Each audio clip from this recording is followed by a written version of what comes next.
வணக்கம்ப்பா.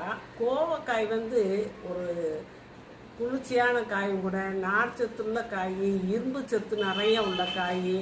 அதை வந்து சாப்பிடும்போது நல்லா சோர்வே இருக்காது. ஏன்னா அதில் இரும்பு சத்து நல்லா இருக்குது. நம்ம அடிக்கடி வாரத்துக்கு 2 நாள் 3 நாள் கூட அதை சாப்பிட்லாம். அப்புறம் நார்ச்சத்து அதிகமாக்குறதுனால மலச்சிக்கல் பிரச்சனையும் தீரும். இந்த குடல் பிரச்சனைகள் என்னவா இருந்தாலும், வயிறு குடல் பிரச்சனைனாலும் சரியாக போயிடும். ஏன்னா மழைலாம் சுத்தமாக போயிடும்போது அது எப்படி இருக்கும், அதனால் அதுக்கும் நல்லாயிருக்கும். இந்த சிறுநீரகத்தில் வந்து கல் இந்த பிரச்சனையெல்லாம் வருது இல்லையா, அதையும் இந்த கோவக்காய் சரி பண்ணும். அதனால் கோவக்காயை வந்து நம்ம சமைச்சும் சாப்பிட்லாம். ஒரு நாளைக்கு ஒரு 2 காய் கூட எடுத்து நல்லா சுத்தமாக கழுவிட்டு நம்ம வெள்ளரிக்காய் சாப்பிட்ட மாதிரி சாப்பிட்லாம். உங்களுக்கு வெறுங்காயை சாப்பிட பிடிக்கிறேன்னா உப்பு தூள் மிளகு தூள் வச்சு தொட்டு கூட நீங்கள் சாப்பிட்லாம்.